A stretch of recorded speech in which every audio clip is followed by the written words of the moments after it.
సర్వజనులారా, మొదటి వచనం చూస్తే, సర్వజనులారా ఆలకించుడి.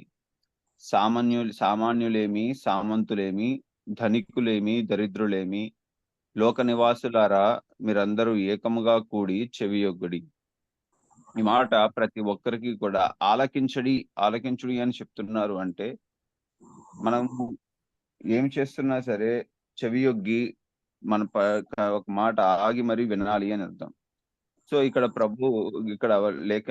రాయబడుతున్న విధానాన్ని బట్టి ఒకళ్ళనే గాదు, ఒక్క మనిషినే కాదు. సామాన్యులు, సామంతులు, ధనికులు, దరిద్రులు, లోక నివాసులందరూ ఏకముగా కూడి ఆలకించవలసిన విషయాన్ని ఇక్కడ మాట్లాడుతున్నారు. ఏంటి అంటే, నా నోరు విజ్ఞాన విషయములను పలుకును. నా హృదయ ధ్యానము పూర్ణ వివేకమును గూర్చినదై ఉండును. ఈ నో ఈ తన నోరు విజ్ఞాన విషయములను పలుకుతూ పూర్ణ వివేకముతో రాయబడుతున్న కీర్తన ఇది. గూఢార్థ గూఢార్థము గల దానికి నేను చెవియొగ్గెదను. సితారా తీసుకొని నా మరుగు మాట బయలుపరచెదను. నా కొరకు పొంచువారి దోష కృత్యములు నన్ను చుట్టుకొనినప్పుడు ఆపత్కాలంలో నేనేలా భయపడవలెను? తమ ఆస్తియే ప్రాపకమని నమ్మి తమ ధన విస్తారతను బట్టి పొగడుకొను వారికి నేనేలా భయపడవలెను? ఎవడునూ ఏ విధము చేతనైనా తన సహోదరుని విమోచింపలేడు. ఇక్కడ చూసినట్లయితే ఈ 5, 6 వచనాలలో నా కొరకు పొంచువారి దోషకృత్యములు నన్ను చుట్టుకొనినప్పుడు ఆపత్కాలంలో నేనేలా భయపడవలెను? వాళ్ళందరూ కూడా చుట్టుకొని ఉన్నప్పుడు మనిషిని ఈ మన ఈ ఈ కీర్తనాకారుని చుట్టుకొని ఉన్నప్పుడు నేనెందుకు భయపడాలి? నేను ఏ విధంగా ఎందుకని భయపడాలి? వాళ్ళు తమ ఆస్తినే ప్రాపకము, వాళ్ళ ఆస్తినే ఆధారం చేసుకొని, వాళ్ళ ధన విస్తారతనే ఆధారం చేసుకొని పొగడుకుంటూ నన్ను చుట్టుకొనున్నారు. వాళ్ళ దోష కృత్యములు నన్ను చుట్టుకుంటున్నాయి. నేనెందుకు భయపడాలి అంటున్నాడు. ఎవడును ఏ విధము చేతనైనను తన సహోదరుని విమోచింపలేడు. వాడు కుళ్ళు చూడక నిత్యము బ్రతుకున్నట్లు వాని నిమిత్తము దేవుని సన్నిధిని ప్రాయశ్చిత్తం చేయగలవాడు ఎవడునూ లేడు. వారి ప్రాణ విమోచన ధనము బహు గొప్పది. అది అన్నిటికిని తీరక అట్లుండవలసినదే. ఈ కీర్తన మొత్తం చూసినట్లయితే మూర్ఖముగా తన యొక్క ధనమును తమ ఆస్తిని ఆధారం చేసుకుని వారికి ఆధారం చేసుకుంటే దానివల్ల కలుగు నష్టము లేదా దాని యొక్క మీనింగ్ క్లియర్ గా వివరణ జరుగుతుంది. అలా మూర్ఖంగా తమ ఆస్తిని ప్రాపకం అనుకున్న వారు మూర్ఖంగా తమ ధన విస్తారతను పొగడుకుంటూ దాని మీద ఆధారపడుకున్న వారికి ఒక మాట క్లియర్ గా వివరణ ఏమిస్తున్నారు అంటే, ఎంత ధనమైనా ఉండొచ్చు, ఏదైనా చేయొచ్చు. కానీ ఒకని యొక్క ప్రాణ విమోచన మాత్రము ధనము అనేది గాని, వాళ్ళ ఆస్తి ఎంత ఉన్నా సరే గాని అది తీర్చలేదు. వారి ప్రాణ విమోచన ధనము బహు గొప్పది. అది అన్నిటిని తీరక అట్లుండవలసిందే. అది ఏనాడికి కూడా ఏ మనిషి ఎంత ధనరాశి మొత్తం పోసినా సరే, ఒక వ్యక్తి యొక్క ప్రాణ విమోచన అనే ధనము అది మాత్రము ఎవరూ తీర్చలేరు. ఆస్తిని ఆధారం చేసుకొని, తన యొక్క ధనాన్ని ఆధారం చేసుకొని, ఈ లోకంలో చాలా మంది చాలా పనులు చేస్తున్నారు. దేవునికి భయము లేకుండా, దేవుడు లెక్క చేయట్లేదు అన్నట్టుగా ఎంతో విస్తారంగా ఖర్చు పెడుతూ, దేవునికి లెక్క అనేది లేకుండా, వాళ్ళ ప్రాణానికి ఏమవుతుందన్న ఆలోచన కూడా లేకుండా, ధనముంటే చాలు, ధనము బహు గొప్పది అనుకొని వెళ్తున్న వాళ్ళున్నారు.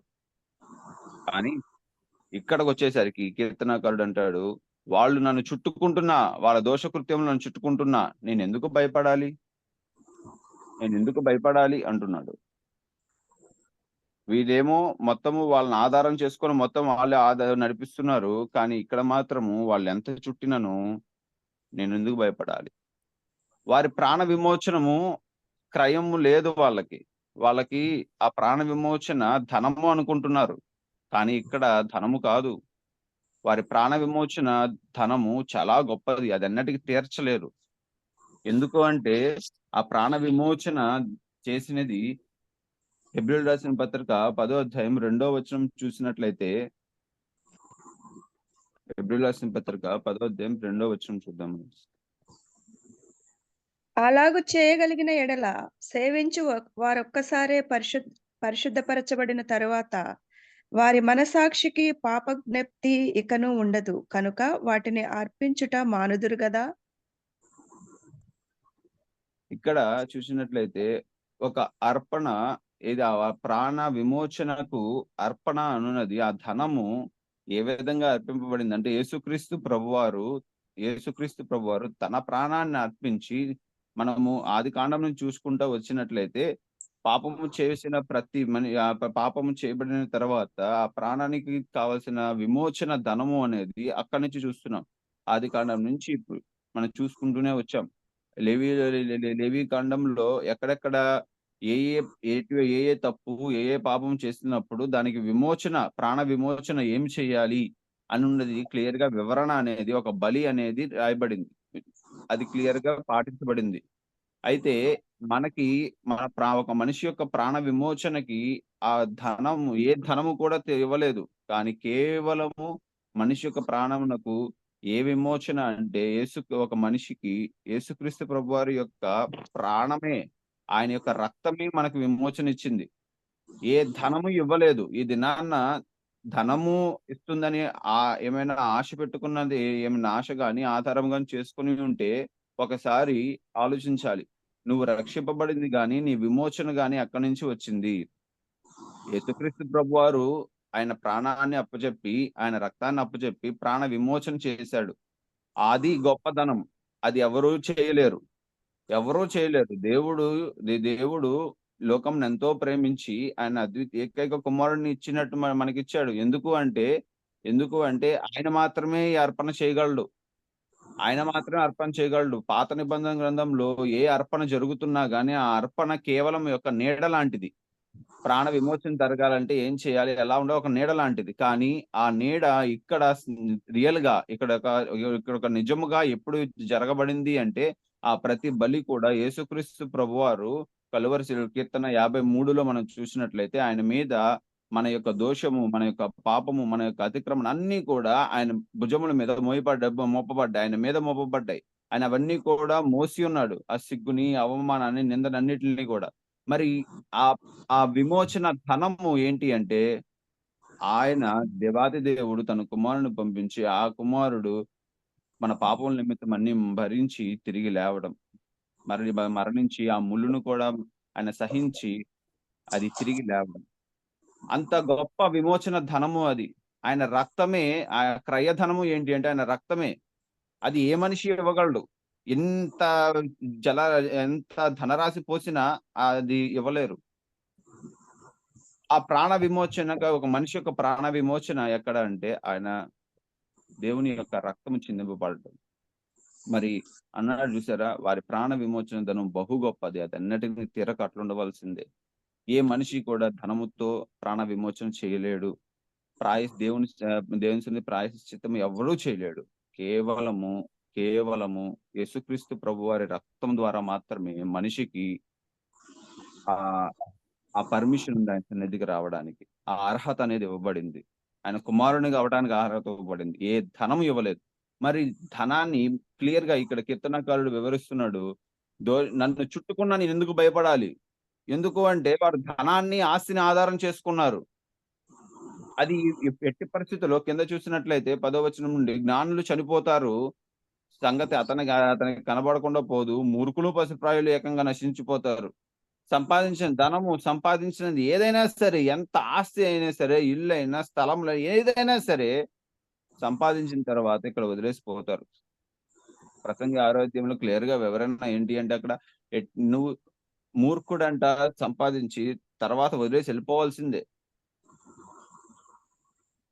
అది సంపాదించి నెక్స్ట్ వాళ్ళకి వదిలేసి వెళ్ళిపోవాల్సింది. వాళ్ళు ఎలా ఉపయోగిస్తారో ఎవరికీ తెలియదు. వారు తమ ఆస్తిని ఇతరులను విడిచిపెట్టుదురు. తమ ఇండ్లు నిరంతరము నిలుచుననియు తమ నివాసములు తరములకు ఉండుననియు వారు అనుకొందురు. తమ భూములకు తమ పేర్లు పెట్టుకుంటారు. అవి ఉండిపోతాయి, నివాసములు ఉండిపోతాయి అని చెప్పి పేర్లు పెట్టేసుకుంటారు. వాళ్ళు తరతరములు నిలిచిపోవాలి అని చెప్పి పెట్టుకుంటారు. కానీ నీ ప్రాణము అదంతా కూడా ఒక మనిషి యొక్క ప్రాణాన్ని విమోచన చేస్తుందా? చేయలేదు. ఎంత ఆస్తి ఉన్నా సరే ప్రాణ విమోచన అది చేయలేదు. ఈ భూమి ఎంత ఏలుతున్నా సరే ప్రాణ విమోచన చేయలేదు. మనందరికీ తెలుసు అలెగ్జాండర్ ఆ రాజు గురించి. ఆ చక్రవర్తి మొత్తం ఏలేయాలి, మొత్తం ఆక్రమించాలని ఒక్కోటి చేసుకుంటూ వెళ్ళిపోయాడు. కానీ ఆఖరున చనిపోతున్నప్పుడు తన చేతులు బయట పెట్టమన్నాడు. ఎందుకంటే నేనొచ్చాను ఏమీ తీసుకెళ్ళలేకపోతున్నాను. ఎంత సామ్రాజ్యాన్ని నేను సంపాదించుకున్నా. కానీ చనిపోయేప్పుడు ఏమీ తీసుకెళ్ళలేకపోతున్నాను. ఏ మనిషి ఏమి తీసుకెళ్ళలేడు. ఈ కీర్తనాకారుడు ఎందుకు భయపడట్లేదు అంటే తన ప్రాణ విమోచన ధనము తెలుసు. తను ఎ ఎ తను దేవుని మీద ఆధారపడాడు. తను చెప్తున్నాడు కిందకెళ్దాం. ఘనత వహించిన వాడైనను మనుష్యుడు నిలువజాలడు. వాడు నశించు మృగములను పోలినవాడు. ఎంత ఘనత ఈ లోకంలో వచ్చినా సరే, ఎంత ఘనత వచ్చినా సరే మనుష్యుడు నిలవజాలడు. ఎందుకంటే వాడు నశించు మృగములనే పోలి ఉన్నాడు. అది లోకంలో పెరుగుతున్నది ఏదైనా సరే అది ఒక మృగములాగే చేసేస్తుంది. స్వాతిశయ్య పూర్ణులకును వారి నోటి మాటను బట్టి వారిని అనుసరించి వారికి ఇదే గతి. వారు పాతాళంలో మందగా కూర్చబడుదురు, మరణము వారికి కాపరి అయి ఉండును. వారు వారు పరలోకానికి వెళ్ళడానికి ఆశపడరు. వాళ్ళు పాతాళంలో మందగా కూర్చబడుతున్నారు. ఈ లోకంలో అందుకే అంటాడు క్లియర్, ఈ లోకంలో ధనం సంపాదించుకుంటూ వాళ్ళు హెచ్చించుకుంటుంటే నువ్వు వారి పైన అతిశయపడొద్దు అన్నాడు. వారి పైన నువ్వు అతిశయపడొద్దు. ఎందుకు అంటే వారు యందు అతిశయపడితే వాళ్ళు చనిపోయి గాని తప్పిపోయే పరిస్థితుల్లో ఉన్నారు. త్రుటిలో ఉన్నారు. కీర్తన 37 అధ్యాయము 1, 2 వచనాలు చూద్దాం. చెడ్డవారిని చూచి నీవు వ్యసన పడకుము, దుష్కార్యములు చేయవారిని చూచి మత్సర పడకుము. వారు గడ్డి వలనే త్వరగా ఎండిపోవుదురు, పచ్చని కూర వలనే వాడిపోవుదురు. ఆమేన్. మరి ఇక్కడ ఎండిపోతున్నారు. ఈ కార్యములన్నీ చేస్తున్న వారు మొత్తం ఎండిపోతున్నారు. మరి వాళ్ళ వలే నువ్వు ఆధారం చేసుకొని ధనాన్ని సంపాదించాలనుకుంటావా? అందుకే వాళ్ళు అలాగ మందగా కూర్చబడుతున్నారు. మరణం వారికి కాపరిగా ఉంటుంది. ఉదయమున యథార్థవంతులు వారి నేలుదురు, వారి స్వరూపములు నివాసము లేనివై పాతాళములు క్షయమైపోవును. చూసారా? అక్కడ సంపాదించాడు, పేర్లు పెట్టుకుని అంతా చేసుకున్నారు. అలా చనిపోయిన వెంటనే తర్వాత ఆ స్థలాన్ని వాళ్ళ నివాసములు గాని, వాళ్ళు సంపాదించినంతా కూడా డెఫినెట్ గా వేరే వాళ్ళు దాన్ని ఆక్రమించుకుంటారు, లేదా స్వాధీనం చేసుకుంటారు. అది ఇంకా వాళ్ళకు ఉండదు. కానీ దేవుడు నన్ను చేర్చుకొనును, పాతాళ బలములో నుండి ఆయన నా ప్రాణమును విమోచించును. ఇది కీర్తనకారుడి ఆధారము. ఏంటి అంటే నన్ను వీళ్ళంతమంది ఎంత నన్ను చుట్టుముడుతున్నా దేవుడు నన్ను చేర్చుకుంటాడు. ఎందుకంటే పాతాళ బలములో నుండి ఆయన నా ప్రాణం విమోచించు. ఆయన మాత్రమే విమోచించగలిగిన వాడు. యోబు గ్రంథం 19 అధ్యాయం 25 వచనం చూసినట్లయితే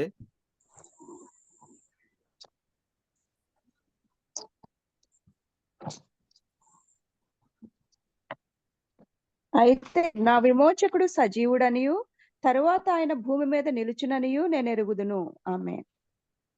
నీవు గనక నీ విమోచకుడు సజీవుడని నువ్వు ఎరిగినట్లయితే, ఆయన సజీవుడని నువ్వు ఎరిగినట్లయితే, నిన్ను ఎంతమంది చుట్టుకుంటున్నా, నిన్ను ఎంతమంది భయపెడుతున్నా, ఎంతమంది వాళ్ళ ఆస్తి చేత వాళ్ళకి ఆధారం ఉందని వాళ్ళు నిన్ను ఎంత చుట్టుముట్టున్నా సరే, కీర్తనకారుడు అన్నట్టుగా ఆపత్కాలంలో వారు నన్ను పొంచారు, నన్ను చుట్టుకున్నారు. కానీ ఆపత్కాలం నేనేలా భయపడతాను? నేనేలా భయపడను. ఎందుకు అంటే నాకు ఆధారం ఎవరు అంటే దేవుడే. నా విమోచకుడు ఎవరు అంటే దేవుడే. వాళ్ళకి ఈ లోకంలో ఆస్తి అంతా కనిపిస్తుందేమో, ధనము కనిపిస్తుందేమో, ఘనత కనిపిస్తుందేమో. కానీ నువ్వు ఎవరి దృష్టిలో ఉన్నావు? వారు పాతాళంలో కూర్చబడతారు. కానీ నువ్వు ఎవరి దృష్టిలో ఉన్నావు? ఎవరి దగ్గర ఉన్నావు? నువ్వు ఎక్కడ ఉంటున్నావు? అందుకే ధనవంతుడును లాజరు అని చెప్పి ఒక కథ మనకి తెలుసు. దేవుని వాక్యంలో ధనవంతుడు ఎంత సంపాదించాడో, ఎంత అనుభవించాడో, కానీ ఎక్కడికి వెళ్ళాడు? పాతాళంలో కూర్చోబడ్డాడు. కానీ లాజరు ఎక్కడ ఉన్నాడు? అబ్రహాము యొక్క భూసంలో ఉన్నాడని చెప్పబడింది. మరి అక్కడ క్లియర్ గా వివరణ కనిపిస్తుంది. అక్కడ కూర్చోబడ్డాడు. కానీ ఈ వ్యక్తి తన జీవితం అంతా కూడా చాలా ఇబ్బంది పడ్డాడు. పేదరికంలోనే ఉన్నాడు. కానీ ఎక్కడికి వెళ్ళాడు ఇతను లాజరు? దేవుని దగ్గరికి. కానీ ఇక్కడ మాత్రం ఉండలేకపోయాడు. ఎంత అయ్యా ఒక్క నీటి చుక్క పంపించు. అక్కడ కూడా ఏం అడుగుతున్నాడో తెలుసా ధనవంతుడు? తను అక్కడ కూడా ఏం అడుగుతున్నాడో తెలుసా? అతన్ని పంపించు నేను నా చుక్క వేయడానికి అంటున్నాడు. మార్పు అనేది ఉండట్లా జనముల్లో. తమ ఆస్తిని ఆధారం చేసుకొని, తమ ధనమును ఆధారం చేసుకున్నాడు. అందుకే యేసుక్రీస్తు ప్రభువారు కూడా ఆయన దగ్గరకు వచ్చినప్పుడు ఎంత ఇదేంటి ఆ వ్యక్తి ఒక వ్యక్తి ధనవంతుడు వచ్చి, "అయ్యా ఏం చేయాలి పరలోకానికి వెళ్ళాలంటే?" "అన్నీ చేస్తున్నానయ్యా" అని చెప్తాడు. కానీ ఒక్కటుంది ఏంటి అంటే అది విడిచి ఇచ్చేసేయి. మొత్తం అందరికీ నీ ఆస్తినంతా అమ్మి అందరి పేదలందరికి ఇచ్చేసి నా దగ్గర నన్ను వెంబడించు అన్నాడు. తను బహు ధనవంతుడు గనక ముఖము చిన్నబుచ్చుకొని వెళ్ళిపోయాడంట. అందుకే యేసుక్రీస్తు ప్రభువారు ఏమంటారండి? ఆ ఇంటి బెజ్జంలోంచి ఒంటె ఇంటి వెళ్ళవచ్చు. బెజ్జము నుండి ఒంటె ఒంటె అయినా వెళ్ళొచ్చేమో గాని ధనవంతుడు పరలోక రాజ్యానికి రాజ్యం పప్పు అన్నాడు. మనకు తెలుసు. అయినా సరే మనము ధనమును ఆధారం చేసుకుంటున్నావా? లేదా నీ ప్రాణ విమోచకుడు నీ దేవుడిని ఆధారం చేసుకుంటున్నావా? ఒకడు ధన సంపన్నుడైనప్పుడు వాని ఇంటి ఘనత విస్తరించినప్పుడు భయపడకుము. వాడు చనిపోవునప్పుడు ఏమీయూ కొనిపోడు. వాని ఘనత వాని వెంట దిగదు. కంక్లూజన్. ధన సంపన్నుడు అయిపోతున్నాడు. నువ్వు వాటి వైపు చూడు మాకు. నీకు ధనము విస్తరిస్తుంది. దాన్ని చూసి తన యొక్క ఘనతను చూసి భయపడొద్దు. ఏమైపోతున్నా అమ్మో అమ్మో అని చెప్పి అనుకోవద్దు. వాడు త్రుటిలో అలా అలాగా ఈనాడు ఒక వ్యక్తి అనుకున్నాడంట. ఏమనంటే నేను అంతా సంపాదించేశాను. ప్రాణమా తినుము త్రాగుము సుఖించుము అన్నాడు.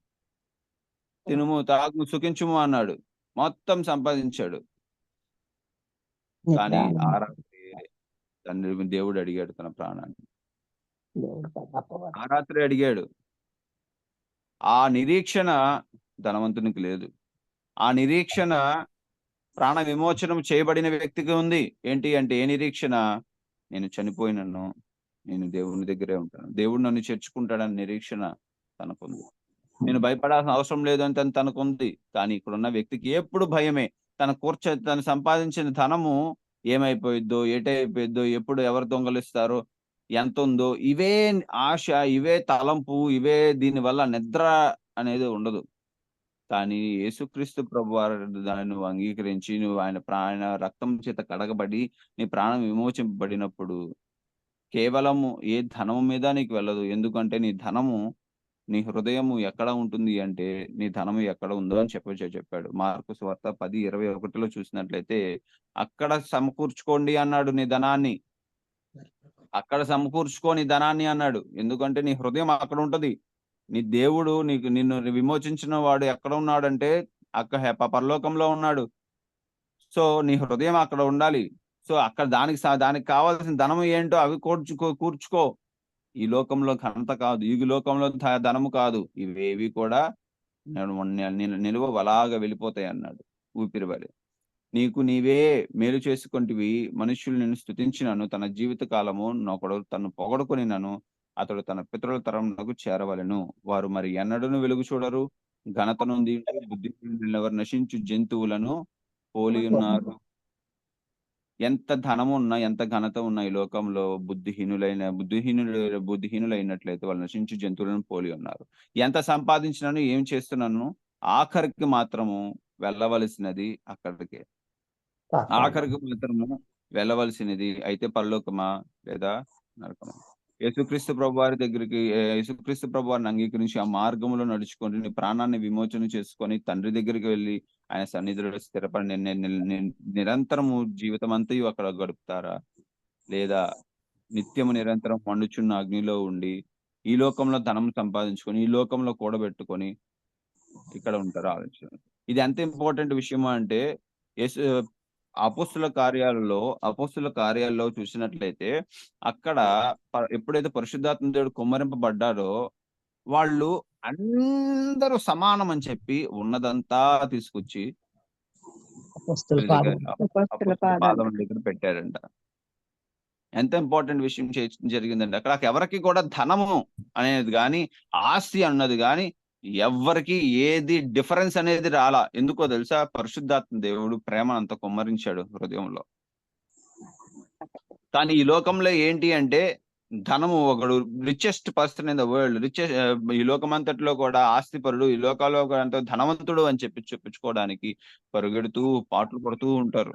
ఆ రోగం ఈ రోగం పాటలు పడుతుంది. కానీ ఎప్పుడైతే పరిశుద్ధాత్మ యేసుక్రీస్తు ప్రభువారిని అంగీకరించాడో, విమోచింపబడిన వారు అయితే, పరిశుద్ధాత్మ చేత నింపబడిన వారు ఏమి ధనం మీద లేదు, ధనం మీద లేదు, వాళ్ళ ఆస్తుల మీద లేదు. విమోచన, తన యొక్క ప్రాణ విమోచన ధనము గొప్పది. ఎప్పుడైతే పరిశుద్ధాత్మ చేత సంధింపబడ్డారో వాళ్ళందరూ గ్రహించిన విషయం ఏంటి అంటే, ఈ ధనము నాకు ఉండదు, నా మట్టితో సహోదరుడేగా ఉన్నది, నా సహోదరుడు తక్కువలో ఉన్నాడు, నా సహోదరునికి అందింపబడుతుంది కదా. మొత్తం తీసుకొచ్చి వాళ్ళ ఆస్తినంతా అమ్మి అపోస్తలుల పాదముల దగ్గర పెట్టారు. దేనికంటే వాళ్ళకి లేదు. వాళ్ళ విమోచన ఎవరు? వాళ్ళ ఆధారం ఎవరు? ప్రభు. దేవుడే. ప్రభువే నీ ఆధారము, ప్రభువే నీకు ఆశ్రయము, ప్రభువే నీకు ఆధారము. కీర్తన 62 చూద్దామండి.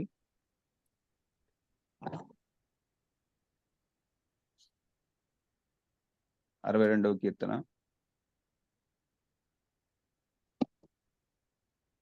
ఫస్ట్ నుండి చదవనయ్యా. ఒకసారి 1, 2 చదువుదాం. నా ప్రాణము దేవుని నమ్ముకొని మౌనముగా ఉన్నది. ఆయన వలన నాకు రక్షణ కలుగును. ఆయనే నా ఆశ్రయ దుర్గము, ఆయనే నా రక్షణకర్త. ఎత్తైన నా కోట ఆయనే, నేను అంతగా కదిలింపబడను. ఆమేన్. 3 కూడా ఒక్కొక్కటి చదువుకుంటాం. నేను చదువుతానండి. ఎన్నాళ్ళు మీరు ఒకరి భయపడుదురు? ఒరుగుచున్న గోడను పడబోవు కంచెను ఒకడు పడదోయినట్టు మీరు అందరూ ఎన్నాళ్ళు ఒకరిని పడద్రోయ చూచుదురు? అతని ఔన్నత్యమును బట్టి అతని పడద్రోయుటికే వారు ఆలోచిస్తూ ఉంటారు. అబద్ధం ఆడుట వారికి సంతోషము, వారు తమ నోటితో శుభవచనం పలుకుచు అంతరంగంలో దూషించుదురు. ఇలాగా ఒక మనిషిని దేవుడిని ఆధారం చేసుకున్న వ్యక్తిని ఇలాగా చుట్టుముట్టేసినప్పుడు ఈ వ్యక్తి చేస్తుంది, దేవుణ్ణి నమ్ముకొని మౌనంగా ఉంటున్నాడు. నా ప్రాణము దేవుని నమ్ముకొని మౌనంగా ఉంది. నువ్వు దేవుణ్ణి నమ్ముకొని ఉన్నావా? నువ్వు మౌనంగా ఉండు. ఎందుకంటే నీ రక్షణ ఎక్కడి నుంచి కలుగుతుంది? ఆయన వల్ల నుండే. ఆమేన్. నీ రక్షణ ఆయనే. నీ ఆశ్రయదుర్గం ఎవరు? ఆయనే. ఆయనే నా రక్షణకర్త, ఎత్తైన నా కోట ఆయనే. నేను అంత కదలింపబడను. నా పైన నన్ను చుట్టుముడుతున్న వాళ్ళు ఎంత ఆధారం చేసుకొని పడుతున్నా నేను కదలింపబడను. ఎందుకు? నా ప్రాణము దేవుని నమ్ముకొని మౌనంగా ఉంది. నా ప్రాణము దేవుని నమ్ముకొని మౌనంగా నుండుము. ఆయన వల్లనే నాకు నిరీక్షణ కలుగుచున్నది. ఆయనే నా ఆశ్రయదుర్గము, నా రక్షణాధారము, నా ఎత్తైన కోట ఆయనే. నేను కదలింపబడను. నా రక్షణకు, నా మహిమకు ఎవరు ఆధారము? దేవుడే ఆధారము. దేవుడే ఆధారం. నీ రక్షణకు, నీ మహిమకు, నీ ఘనతకు ఏదైనా సరే ఒకడు అతిశయించువాడు అంట, దాని యందు దీని యందు కాదంట, ఆయన యందే అతిశయించువాడు. నాకు ఎవరు ఆధారం అంటే ఆయనే నా ఆధారము, నాకు ఆశ్రయము ఆయనే అని నువ్వు ఉన్నట్లయితే, నీ ప్రాణ విమోచన ఏంటో, ఎవరి ద్వారా నువ్వు విమోచింపబడ్డావో నువ్వు గుర్తించినట్లయితే, ఆయన మీద నమ్మకం ఉంచి మౌనంగా ఉండము. ఆయనే నీకు రక్షణ కలిగించువాడు, ఆయనే నీ ఆశ్రయ దుర్గము. జనులారా, ఎల్లప్పుడూ ఆయన యందు నమ్మిక ఉంచుడి, ఆయన సన్నిధిని మీ హృదయములను కుమ్మరించుడి. దేవుడు మనకు ఆశ్రయము, దేవుడే మనకు ఆశ్రయము. ఎంత చేసినా, ఏమున్నా సరే, ఎవరు ఏమి చేస్తున్నా సరే, వాళ్ళ ధనాన్ని ఆధారం చేసి, వాళ్ళకున్న పలుకుబడి, వాళ్ళకున్న ఘనతను ఆధారం చేసుకుని హెచ్చింపబడుతూ ఉండే వాళ్ళు ఉండొచ్చు. వాళ్ళందరూ నీ మీదకి వచ్చి పడిపోతూ ఉండొచ్చు. ఏమి వేస్తుందో, ఏమి ఇవ్వాలో అని భయపడుతూ ఉన్నావేమో. కానీ గుర్తుపెట్టుకో, ఆయనే మన ఆశ్రయ దుర్గము, ఆయనే మన ఆశ్రయము. అల్పులైన వారు వట్టి ఊపిరి అయి ఉన్నారు, గనులైన వారు మాయా స్వరూపులు. త్రాసులో వారందరూ తేలిపోతారు, వట్టి ఊపిరి కన్నా అలకనగా ఉన్నారు. బలాత్కారమందు నమ్మిక ఉంచుకుడి, దోచుకునుట చేత గర్వపడుకుడి, ధనము హెచ్చించినను దాన్ని లక్ష్య పెట్టకుడి. ఎవరైనా సరే, ఘనత ఉన్న వాళ్ళు, అల్పులైన ఎవరైనా సరే ఆఖరికి చనిపోవలసిందే. ఆఖరికి ఊపిరి వలె కనిపించకుండా పోవాల్సిందే. వేరే వాళ్ళకి వదిలేయాల్సిందే ఆస్తి అంతా ఏదైనా సరే. బలాత్కారం చేస్తూ వెళ్తున్న వారు ఉన్నారు. మనం ఈ లోకంలో బతకాలంటే ఇలా ఉండాలి తప్పదండి, ఇలా మోసం చేయాలి తప్పదండి అని లోకం చెప్తుంది. బలాత్కారం చేయాల్సిందే అండి అని కూర్చుంటుంది. దోచుకున్న చేత గర్వపడుతున్నారు. ఏమి చేయలేకపోయారు, గర్వపడుతున్నారు. కానీ ధనము ఒకవేళ హెచ్చినను దాని మీద నీ మనసు పెట్టొద్దు, లక్ష్యం పెట్టొద్దు. దేవుడు ఆశీర్వదిస్తాడు. ధనము ఉండుట తప్పు కాదండి. కానీ ధనము హెచ్చుతుంటే దాని మీద లక్ష్యం పెట్టుకొని దాన్ని ఆధారం చేసుకుంటే తప్పు. ఎందుకంటే ఎందుకంటే ఏం రాయబడిందండి క్లియర్ గా? సమస్త దుర్నీతికి ఆధారం ఏంటండి? కీడుకి. సమస్త కీడుకి ఆధారం ఏంటంటే ధనమే. ధన వ్యామోహము ఆధారం అవుతుంది. ధన వ్యామోహము ఆధారం అవుతుంది. ప్రతి కీడుకి కూడా ఆధారము అదే అవుతుంది. హల్లెలూయా. బలము హల్లెలూయా. తనదని ఒక మారు దేవుడు సెలవిచ్చాడు. 2 రెండు మారులు ఆ మాట నాకు వినబడెను. ఈ లోకంలో మనుషులు పిచ్చిగా విచ్చలవిడిగా వాళ్ళు అనాల్సిన మాటలన్నీ అంటారు, చేయాల్సినన్ని చేసుకుంటారు వాళ్ళ ఆధారం చేసుకొని, దేన్నైనా సరే ఆధారం చేసుకొని. కానీ బలము ఆయనదే, బలము నీ దేవుడిదే. ఆయన ఒక్క మారు చెప్తే 2 మారులు వినిపించింది. ప్రభువా, మనుషులకందరికి వారి వారి క్రియల చొప్పున, ప్రతి బిడ్డకి కూడా, ప్రతి వ్యక్తికి కూడా వారి వారి క్రియల చొప్పున ప్రతిఫలం ఇచ్చేవాడు ఆయనే. ఆయన ఒక దినము ఉన్నది, ఆయన అందరికి ఆ దినాన్న తెలియపరచబడుతుంది. అందరికి వారి వారి క్రియల చొప్పున ప్రతిఫలం ఇస్తాడు. కాగా కృప చూపుటయు నీది. కృప చూపించడానికి ఆయన ఇష్టపడే దేవుడై ఉన్నాడు. కృప చూపిస్తున్నాడు ఎవరికి అంటే ఆయన యందు విమోచన, ఆయన యందు ఆధారం చేసుకొని, ఆయన ఆ విమోచకుడు సజీవుడు, నా ప్రాణం విమోచింపబడింది అని చెప్పి తెలుసుకున్న వ్యక్తికి కృప అనేది ఆయన చూపిస్తున్నాడు. ఆయన బలము ఇస్తున్నాడు. అందుకే దేవుడు మనకు ఆశ్రయము. నువ్వు ఆయన నమ్ముకున్నట్లయితే, ఆయనే నీకు విమోచకుడైతే నమ్ముకొని మౌనంగా ఉండుము. ఆయన వల్లనే నీకు రక్షణ, ఆయన వల్లనే నీకు నిరీక్షణ కలుగుతుంది. ఆయనే నీ ఆశ్రయదుర్గము, నీ రక్షణాధారము, నీ ఎత్తైన కోట. కదిలింపబడము. ఎందుకంటే నీ రక్షణకు, నీ మహిమకు, నీ సమస్తానికి కూడా ఆధారం ఎవరంటే దేవుడే. దేవుడిని ఆధారం చేసుకున్నట్లయితే నీకు కృప అనేది ఉంది, ప్రాణ విమోచన అనేది ఉంది. అదే నువ్వు ధనమును ఆధారం చేసుకున్నట్లయితే పాతాళంలో, ఆ యొక్క నరకంలో అలాగే ఉండిపోతాయి. ఈ లోకంలో ఎంత సంపాదించుకున్నా, ఏం చేసినా ఏమి ఆయన యొద్ద ఇవ్వలేదు. ఎందుకంటే ప్రాణ విమోచనము అంత బహు గొప్పది అన్నాడు. బహు గొప్పది. ధనము హెచ్చినను దాని మీద లక్ష్యం పెట్టొద్దు. ధనం హెచ్చినను దాని యందు లక్ష్యము పెట్టవద్దు. ఆయనకే సమస్తము, నీ ప్రాణము, నీ జీవితము, నీ ఆధారం అన్నీ కూడా. మరి ఆయన అన్నప్పుడు ఆయన ఆధారం చేసుకున్నట్లయితే మౌనంగా ఉండు. ఆయనే నీకు రక్షణ కలుగు చేస్తాడు. నిన్ను ఎంతమంది చుట్టుముడుతున్నా ఆయనే నీ రక్షణ, ఆయనే నీ ఆశ్రయదుర్గము. దేవుడు మనకు ఆశ్రయము. దేవుడి ఈ వాక్యం దీవించునుగా. ఆమేన్. ఆమేన్. ఆమేన్. హల్లెలూయా.